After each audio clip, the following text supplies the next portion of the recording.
안녕하세요. 다복한 지방입니다. 오늘은 가지 2개와 부추 1줌을 가지고 맛있는 볶음을 만들어 보겠습니다. 그럼 먼저 재료부터 잘라주고 시작하겠습니다.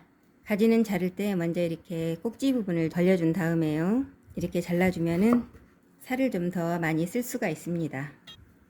가지를 이렇게 반으로 갈라서 크기가 크면 먹기 불편하니까 약 7cm 정도 되는 길이로 잘라주겠습니다.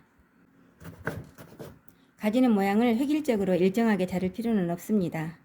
이렇게 좀 변화를 주면은 모양이 더 재밌습니다.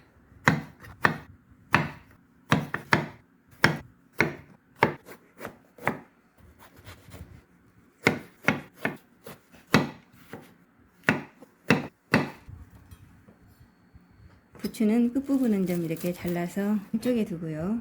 길이는 약 5, 6cm 정도로 하면은 적당합니다.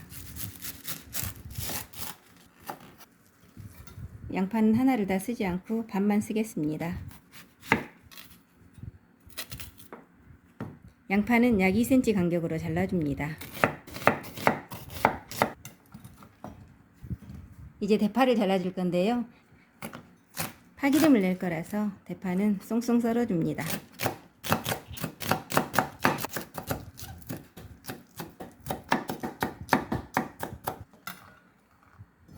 청양고추는 이렇게 반으로 갈라줍니다. 씨를 좀 빼주고요. 청양고추는 좀 큼지막하게 썰어줄게요. 색감을 위해서 홍고추도 2개 넣어줍니다. 씨를 좀 털어내주고요. 홍고추도 좀 큼지막하게 썰어줄게요. 이제 재료를 다 잘라줬으니 맛있게 볶아보겠습니다. 먼저 가스불을 켜주고요. 식용유를 따라줍니다. 식용유는 좀 넉넉하게 둘러주세요. 파를 먼저 넣어서 파기름을 내주겠습니다.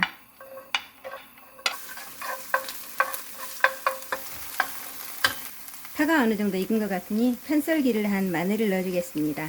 마늘은 제가 미리 이렇게 좀 편썰기를 해줬어요.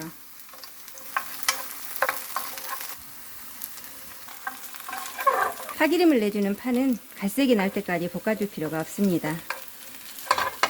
이 정도 되면은 불을 좀 줄여주고요. 굴소스를 반큰술 넣어줄게요.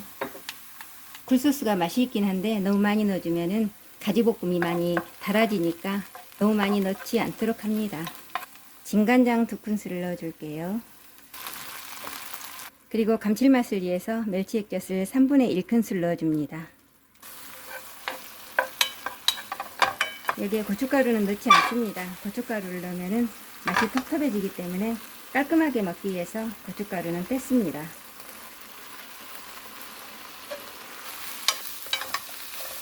이렇게 가지에 간이 다 됐잖아요. 그러면 이때쯤 양파를 넣어줍니다.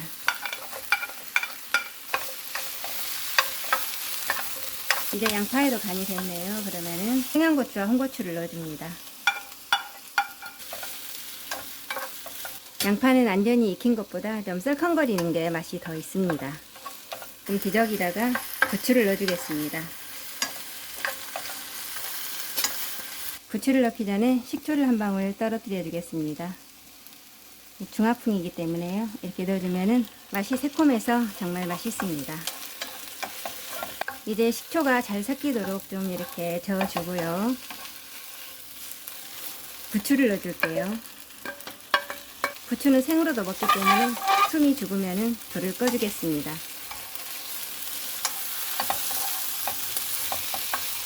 이제 부추가 숨이 죽어서 통깨를 넣어주고 몇 번 뒤적뒤적 해준 다음에 불을 꺼주겠습니다.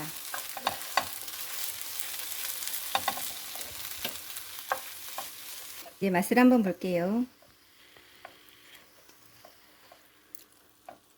먼저 부추향이 참 좋고요. 간은 세지 않고 양념이 부드러우면서 새콤달콤 정말 맛있습니다. 그럼 맛있게 완성이 됐으니 접시에 담아주겠습니다.